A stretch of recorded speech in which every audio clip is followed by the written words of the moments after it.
कौन है कातिल? ये सवाल आपको मजबूर करेगा कि ऐसा भी मुमकिन है। तो चलिए शुरू करते हैं दिलचस्प कहानी को।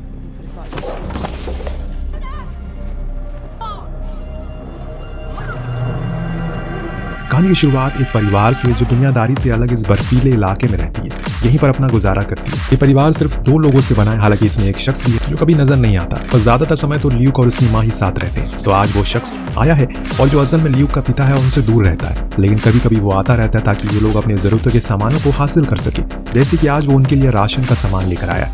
इसे देखकर ल्यूक बहुत खुश होता है क्योंकि उसे बड़ी ही दिन बाद कुछ अच्छा खाने का दिल कर रहा था। बात करने के दौरान वो उसे पढ़ाने के लिए बैठ गया। यहाँ तक तो आपको सब कुछ एकदम सही दिख रहा होगा।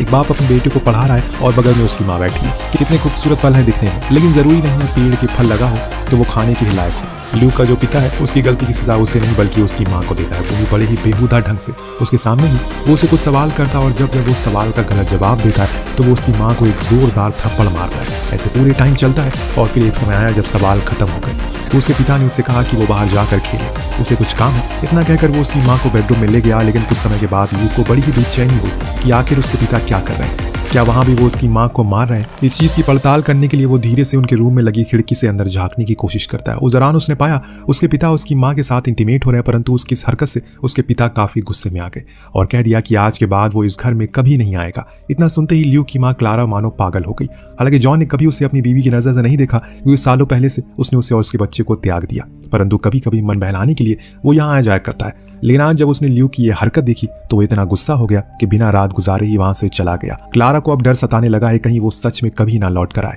इसीलिए वो ल्यूक के साथ उसकी कार के पीछे लग गई और बार बार उसे चिल्लाकर कहती है रुक जाओ, उनके सिवा इस दुनिया में उनका कोई नहीं है।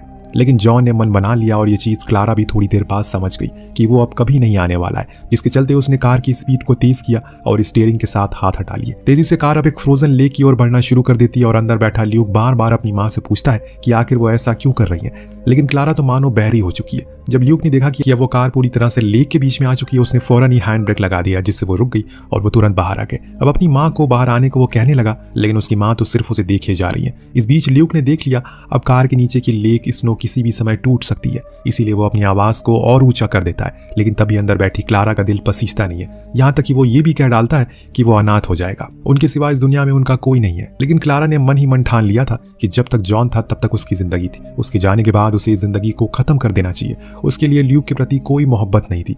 अब अपनी माँ को अपनी आंखों के सामने मरता देखकर ल्यूक पूरी तरह से टूट जाता है और वहीं चिल्ला चिल्ला कर रोने लगता है। सीन शिफ्ट हुआ एक डिटेक्टिव पर जिसका भी कुछ दिन पहले तलाक हुआ है। उसका एक बेटा है, लेकिन वो उसकी पत्नी के साथ रहता है, जिसने अब दूसरी शादी भी कर ली है। इस बीच हम एक रकेल नाम की औरत को देखते हैं जो हर दिन की तरह आज भी अपने काम से घर की ओर लौट रही थी। लेकिन आज कुछ नया होता है। दरअसल जब वो कार में थी उसने देखा कि एक लाल रंग की कार उसका पीछा कर रही है। काफी समय से उसने अपनी कार को साइड में लगा लिया, परंतु वो कार तो बिना रुके आगे चली गई। उसे लगा कि शायद ये उसका वहम होगा, तब वो अपने घर को लौट आई। उसी दौरान उसका पति और उसकी बेटी जॉनसन वहां मौजूद थे। दरअसल उसका पति की नौकरी रात के समय थी, इसीलिए उसे आने में कुछ समय के बाद वो चला गया काम पर और रकेल अपने काम वगैरह खत्म करके अपने रूम में आ गई। तभी अचानक किसी ने उसकी खिड़की पर स्नो बॉल मारा, जिससे वो चटक गई। पर इतनी रात को कोई ऐसा क्यों करेगा? इस चीज को देखने के लिए वो खिड़की के पास गई। वहां तो कोई मौजूद नहीं था, लेकिन एक चीज थी जो बड़ी ही अजीब बात लगी। वही लाल रंग वाली कार उसके घर के बाहर एक घने पेड़ के नीचे बड़ी शांति से खड़ी थी और बगल में बना था एक ताजा स्नोमैन। ये चीज थोड़ी नहीं बल्कि काफी अजीब थी, क्योंकि ये कोई इत्तेफाक तो बिल्कुल नहीं हो सकता। अब सुबह हुई, जॉनसन सबसे पहले अपनी माँ को ढूंढती है, लेकिन आज वो घर पर नहीं। आखिर इतने सवेरे वो कहाँ चली गई? अब हम आते हैं अपने डिटेक्टिव हैरी पर, जिसकी आदतों से हम साफ पता चलते हैं कि वो ड्रिंक के साथ साथ स्मोक भी करता है और सिर्फ 1-2 नहीं बल्कि कई बार, जिसके चलते उसकी हालत कुछ ठीक नहीं है। लेकिन ये चीज उसके काम में कोई दखल अंदाजी नहीं देती। उससे बेहतर इस एरिया में कोई डिटेक्टिव नहीं है और ये बात पुलिस भी मानती है। आज उसकी मुलाकात एक लड़की से हुई जिसकी अभी न्यू ज्वाइनिंग हुई है और वो हैरी की गरीबी के ऊपर थोड़ा ताना कसती है, लेकिन बाद में उसकी तारीफ भी करती है, जो कि उसकी मजबूरी थी, क्योंकि जो कुछ सुना है लोगों से वो हकीकत है। वो लड़की हैरी को उसके घर तक लिफ्ट देने की बात करती है क्योंकि उसके पास खुद की कार नहीं थी। हैरी मान गया। इस बीच रास्ते में इन्हें अपने एक न्यू केस की डिटेल आती है, जिसमें रकेल नाम की औरत की मिसिंग कंप्लेंट लिखवाई थी, जो बीती रात से गायब है। हैरी कहता है घर जाने से पहले मैं उसके घर जाना चाहूंगा ताकि कुछ चीजों को खुद की नजरों से देख सकूं। जब वो वहां पहुंचा तो उसने कैथरीन से कहा तुम जाके पड़ोसियों से पूछताछ करो, बाकी मैं इस बच्ची से थोड़ी बातचीत करता हूं। वो दोनों अलग अलग चले गए। जब हैरी जॉनसन से बात करता है तो उस दौरान वो इस घर की काफी चीजों को भाप लेता है, जैसे कि पति पत्नी में हमेशा अनबन रहती है, जिसके कारण इस बच्ची को वो प्यार कभी नहीं मिला जिसका ये हकदार। ऊपर से दोनों ही अपने काम को ज्यादा तवज्जो देते हैं, लेकिन इन सब बातों का इस केस से क्या लेना देना। खैर उधर कैथरीन को भी ऐसा कुछ सुनने को मिलता है पड़ोसियों से कि आए दिन कुछ न कुछ उनके घर में होता रहता है। अब वो हैरी को उसके घर छोड़ देती है, पर वो गलती से कैथरीन की फाइल अपने साथ ले आया, जो कि उस केस की थी जिस पर वो काम कर रही थी। हैरी उसे खोल के देखने लगा